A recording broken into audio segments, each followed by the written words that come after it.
Olha, o presidente Dilma está em Cuba, como você sabe, por uma série de razões. A gente vai, inclusive, mostrar para você daqui a pouquinho o dia da presidente lá. Mas há também interesse econômico no Brasil. Em Cuba tem a questão do porto, em Cuba, que foi financiado pelo Brasil, Porto de Mariel.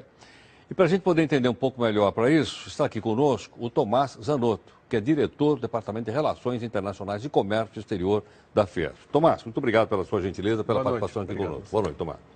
Tomás, qual é o interesse, então, que o Brasil tem economicamente, né, em desenvolver esse porto em Cuba?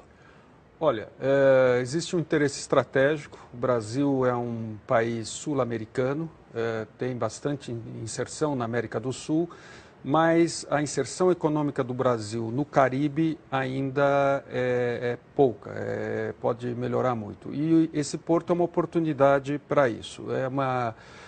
Não é só o porto, é a zona econômica, a zona industrial, a zona de processamento de exportação, que tem cerca de 500 km² em torno do porto, onde os cubanos estão fazendo uma experiência, estão copiando um pouco aquele modelo chinês de um país, dois sistemas, ou seja, eles estão criando todo um ecossistema lá que vai permitir o estabelecimento de uma indústria e dali não só atender o mercado cubano, mas também exportar para outros países da região. O porto em si foi financiado pelo Brasil, mas foi construído por empresas brasileiras. No caso é Odebrecht, né? No caso é Odebrecht. Tá. E 80% de todo o material, de todos os equipamentos que foram envolvidos nessa construção são brasileiros, quer dizer, Portanto, as compras foram feitas aqui dentro. Tudo feito aqui dentro.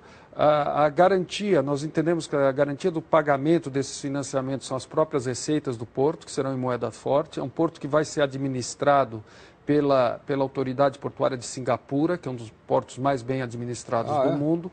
É um porto com calado, quer dizer, que é a profundidade do porto bastante considerável. E, como você sabe, Heródoto, logo nós vamos ter a ampliação do Canal do Panamá, que vai permitir passar os navios maiores, que eles chamam pós-Panamá, que são navios de 160 mil toneladas. Então, Cuba tem aí a chance de ser uma plataforma para exportar para todos esses países da América Central, que juntos formam um mercado grande. E, existem já cerca de 300 empresas brasileiras no local. 300? 300. Lá em Cuba? Lá em Cuba.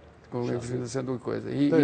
Sim, porque são vários setores. Tem casos bem conhecidos, como o da Souza Cruz, que é uma parceria que já tem 18 anos lá, muito bem sucedida, e ontem, se não me engano, firmaram um contrato para estabelecer uma nova unidade para fabricação de cigarros ali nessa zona portuária, ou seja, na zona de processamento e exportação de Mariel. Então, Agora, a partir do momento que você fabricar nessa zona, você teria uma situação competitiva melhor na região do Caribe?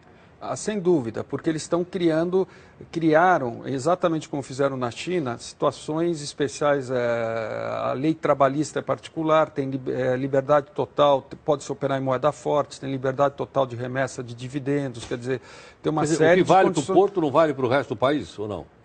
Exatamente, como na China. A China também que começou aquele processo dela de mudança de regime da época do Deng Xiaoping com esse sistema de zonas de processamento e exportação, com chineses chamam um país, dois sistemas. Tipo Hong Kong, etc. Hong Kong ainda estava tipo Shenzhen, Guangzhou, aquelas zonas que foi aonde se iniciou vamos dizer, a mudança, né, da China, essa nova nos últimos 30 anos. Entendo. Quer dizer que Cuba, então, pelo que você está dizendo, está partindo mais ou menos, está seguindo mais ou menos o modelo chinês? Nós esperamos que sim. Quer dizer, estrategicamente é interessante que eles, aos poucos, comecem a liberar a economia deles e, com isso, atingir o progresso que esse país pode atingir. Cuba é um país que tem 11 milhões de pessoas, eles são educados, eles já lidaram com os problemas de saúde, então é um país que hoje, com a liberalização da economia, pode crescer bastante. Agora, Tomás, ainda pensando estrategicamente,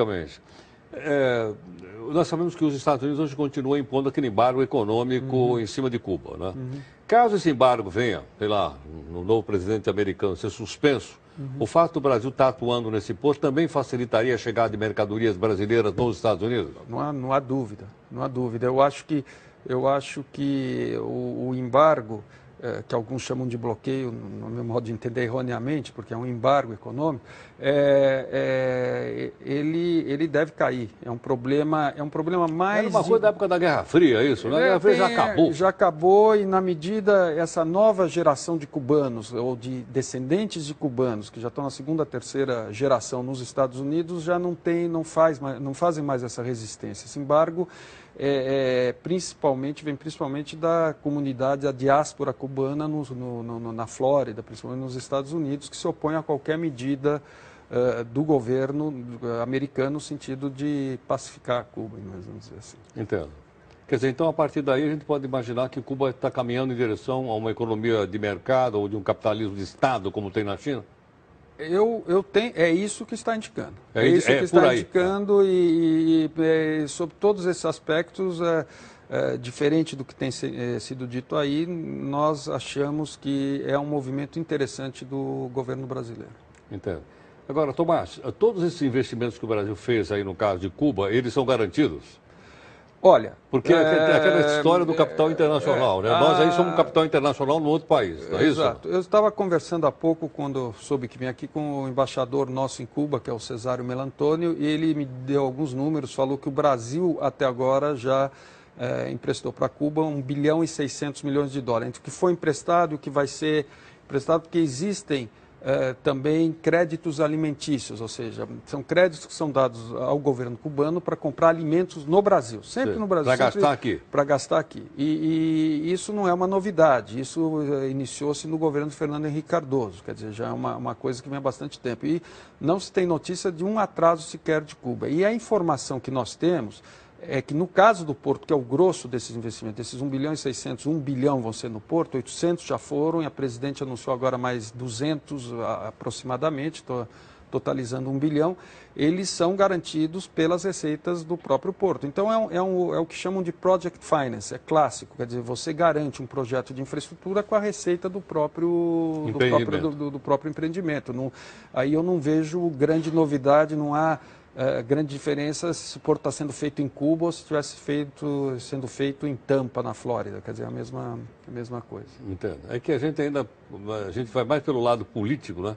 Você é a primeira pessoa que eu estou vendo dando explicações para a gente mais profundas do lado econômico dessa aproximação do Brasil com Cuba. Porque fica parecendo mais que é mais uma questão política, porque a esquerda daqui se reúne com a esquerda de lá, quando existem todas essas outras questões que a gente precisa também saber, né? Essa questão, como eu disse, isso já se iniciou com o Fernando Henrique, né? Não é algo assim que foi inventado agora. E eu me lembro, Heródoto, quando...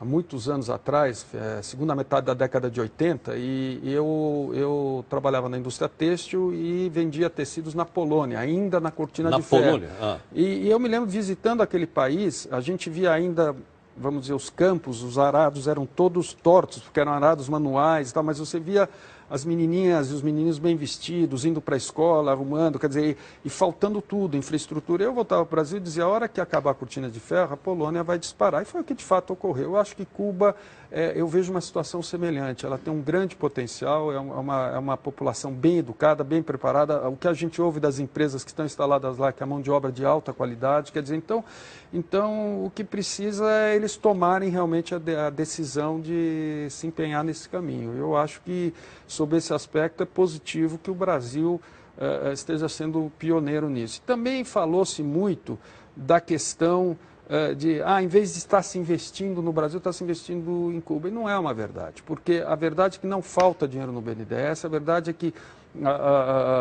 as secretarias estaduais, municipais, federais não conseguem aplicar todos os recursos que tem. O governo do Estado de São Paulo está com 40 bilhões de reais em caixa, que não consegue transformar os projetos.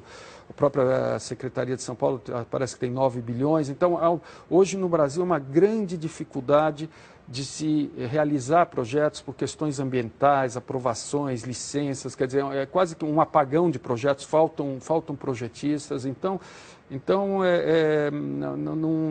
não é que está se aplicando em Cuba em vez de fazer portos no Brasil. Também isso precisaria ser um pouco melhor estudado antes de se afirmar, na nossa opinião.